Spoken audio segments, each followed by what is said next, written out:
30 menit.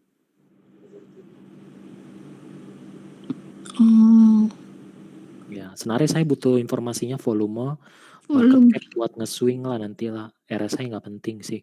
Aku butuh price change, liquidation, long short-nya. Boleh lah long short, cuman long short itu adalah yang udah terjadi. Ini kan selama ini orang lihat sentimen, long short itu sesat, itu udah terjadi telat.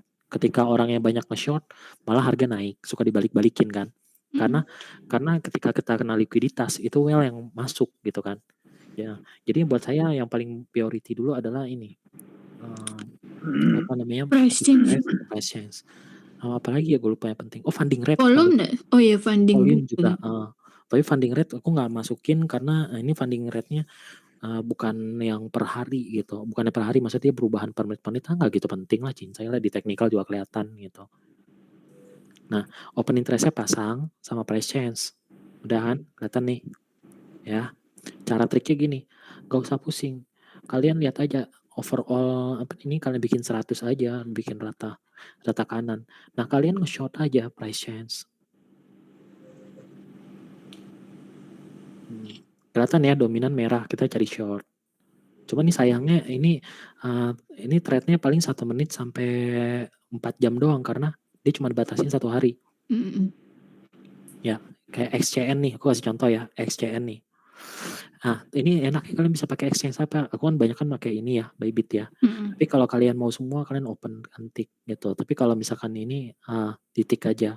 Jadi biar kalian nge-short token-tokennya ada. Nih contoh, saya mau ngelihat paling gampang lah. Nih nge-short Sony Prime, kan merah semua nih. Kita buka Prime. Sisanya latihan ya, percuma kalau nonton tapi nggak ada. Oh, udah telat. Nah, ini buat contoh aja ya, telat ya. Apa namanya? Tapi nggak usah khawatir, mau telat ini masih bisa masuk nggak? Bisa. Kan kalian kan kelihatan. Ini duit keluar masuk. Tayo, tadi gua nge-live lama-lama nih. Keluar. Duit keluar ya. Jor-joran nggak orang ngejual nih? Terbukti nggak lewat open interest nih? Panik selling semua, buang barang. Nah, tugas kita apa? Bekas area awal orang buang barang di mana? Fraktalnya. Di sini.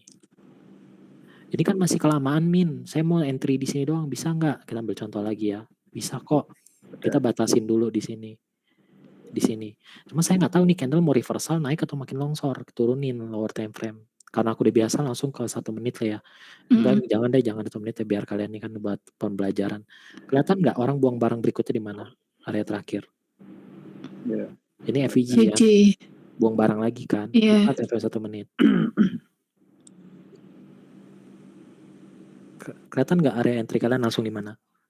Kelihatan. Ya. Nah, set kita ini akan gagal jika harga ini tembus duit masuk. Artinya ini kita udah selesai. Jangan nggak dibatasin. Kalau nggak dibatasin kalian bingung, di atas supply ada supply, itu sama aja nanti kayak tukang jualan tipu-tipu biar pro katanya. Yuk ikut 100 juta kursusnya. Tapi ntar kalau disuruh live trade, harga di sini, markingnya di ujung sini, cari aman gitu. Nggak yang profesional trader kayak teman-teman aku, candle 1 aja bisa trading mereka gitu. Nangkep ya? Udah gitu doang, trading simple kan? Biasa muncul cek CoinGlass di bangun tidur pagi atau? Aku mah semut-mut kan, apa namanya, kebuka. Prinsipnya gini, apa namanya,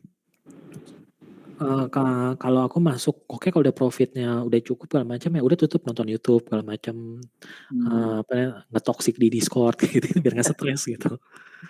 Tapi ini ya, CoinGlass lumayan bisa buat nge-conviction ini ya, muncul ya, dari si charting yang kita lihat ya. Bisa.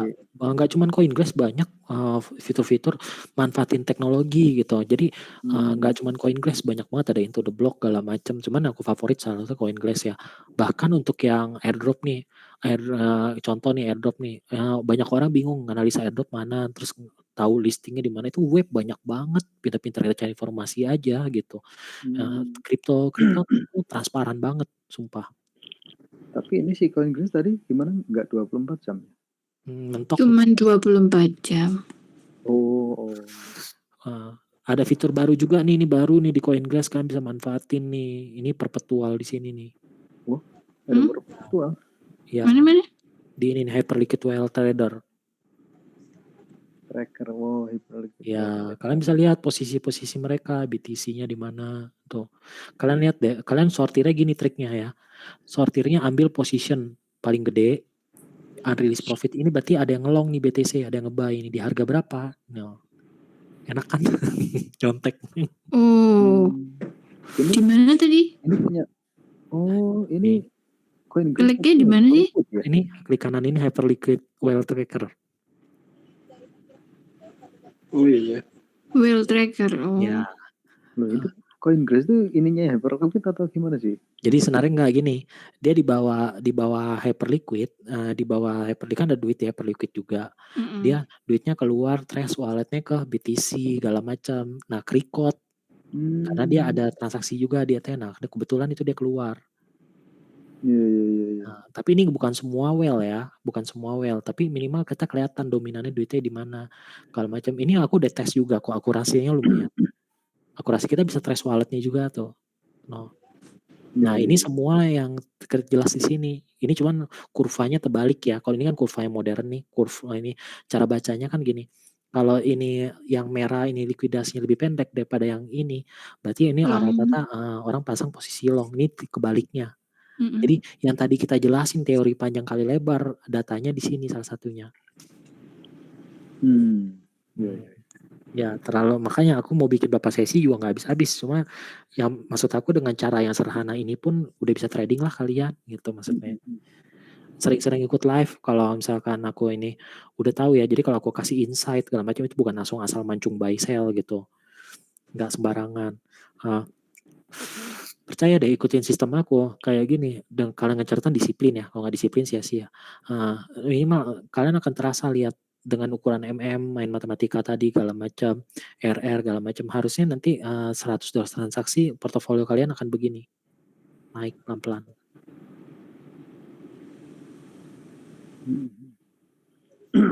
Jangan 1-2 transaksi ya, biasanya kan begini nih, kalau yang disuruh disiplin nih, kalau yang aku pelajarin ya di forex, aku kan ada buka kursus juga gitu di forex dulu ya. Aku udah nggak buka kursus lagi sejak rawat orang tua gitu kan. Nah dulu aku aja kursus kebanyakan praktek begini pas baru awal-awal ya. Ketika 1 transaksi, 2 transaksi sampai 10, 20 kan masih begini chartnya, portofolionya. Ini mereka udah ragu. Jangan berhenti, salah. Kalau yang konsisten ini lama-lama begini kok. Biasanya orang kena mental pas di sini. Kena lose strike berkali-kali.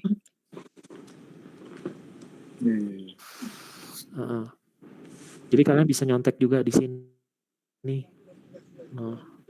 Sayangnya nggak lengkap ya, nggak banyak, cuman koin yang besar. Cuman ini oke lah. Kalau aku sih patokan BTC, ETH udah cukup. Cuman ini aku jarang pakai. Salah satunya lewat sini. Terus kedua saya juga bisa lewat sini nih. Cara saya cepet screening ya, karena saya kan screening M1 tuh. Ini saya ubah misalkan Bybit. Karena saya di future, saya kebanyakan pakai perpetual. Saya ubah ini ke perpetual only. Biar future kontrak spot nggak ikut gabung. Nah, contoh nih hal sederhana nih, saya ngelihat saya nge-short dulu prime merah nih. Saya buka prime di sini. Nah di sini volume rata-rata emangnya bukan volume, ini kan harga berubah persentase. Ini kan terlalu repen ya. Harga gerak entar hijau entar merah. Saya nggak peduli. Saya fokus lihat volume, technical rating. Technical, iya. Berarti fokus cari sell di prime, gitu kan?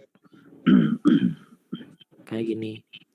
Kayak gini tadi kita sebenarnya udah terlambat entry karena sebenarnya pas 2 candle ini udah confirm nih. Nah itu aku trading cepet, makanya jarang live trade tuh begitu. Kadang 2 candle ini aku langsung pasang di sini. Candle ketiga open langsung buka posisi. Sampai sini saya udah tutup nih. Biasanya kalau saya open $10 di sini udah $10 lagi. Cuma kepotong gas fee kan jadi $8. Saya bingung hitungannya gimana, padahal gas fee-nya tulisannya 0,02% dong. Tapi kok kayak gede banget potongannya, saya nggak ngerti deh hitungannya gimana tuh exchange. Aku ngerasa kalau profit seret ya, kalau SL gede ya. Ada yang mau ditanya nggak? Cara salah satu screening? Udah cukup. Jelas. Thank Jelas you, ya. Benjol. Kalau kamu bisa programming kayak teman aku, cuman dia nggak boleh di-share sih. Dia ngambil APK ini dia buat program masukin ke Telegram. Jadi itu ngebantu aku banget. Dia ada ini, aku dimasukin ke ke punya dia pribadi gitu. Cuman ada 5 orang. Sayangnya dia nggak boleh dibagi sih. Kalau bagi aku share ke kalian. Jadi nggak usah capek-capek screening manual. Ada alarmnya. Ya, cuman aku kasih logikanya aja gitu. Dia ngasih ke aku karena dia konsepnya kan dari aku. Dia sebagai kamsia loh gitu, dimasukin gitu. Sebagai terima kasih lah gitu. Ini Om nih, contoh Om Ijo. Ini Om favorit gue cuy dari kemarin. Sayang aku di TP sih di spot terlalu early. Nah, Om kok begini ambruk? Om, kok ini kalian? Kok gitu? Iya, gue juga bingung. 1 menit kadang-kadang berantakan gitu. Oh iya, carinya kenapa? Salah satunya kenapa aku suka Bybit. Harusnya nggak begini loh Om. Itu kenapa tuh? Oh, Ngegap semua. Bukan. Makanya aku bingung. Kalau Bybit tuh halus, gap nggak muncul. Jadi enak buat kalian analisa smart money-nya. Enggak, aku yang salah itu kepencet. Nah,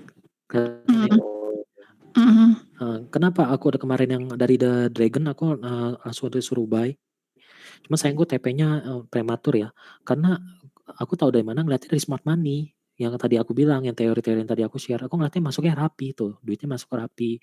Sini aku mulet, masuk lagi rapi. Ini kok saya nggak ngerti narasi Om apa segala macam. Saya nggak mau jadi orang so tahu kayak profesor gitu banyaknya. Saya nggak peduli. Tugas saya adalah yang teori tadi.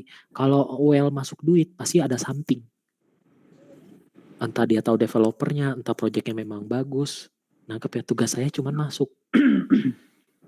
Nah, karena gini loh, mau fundamental kan kalian di teori di kripto disuruh belajar, lihat white paper, pelajari, analisa developer apa. Buat saya nggak guna. Mau sebagus apapun, kalau nggak direspek sama market, kalian cowan bukan dari fundamental, tapi dari harga. Kadang fundamental nggak sejalan sama harga. Beda sama saham. Kalau saham kalian wajib baca laporan keuangannya, ya ini ya kanan nih ya, bisa nge-hold sih kalau di saham, jangan crypto yang di hold. Kalau misalnya under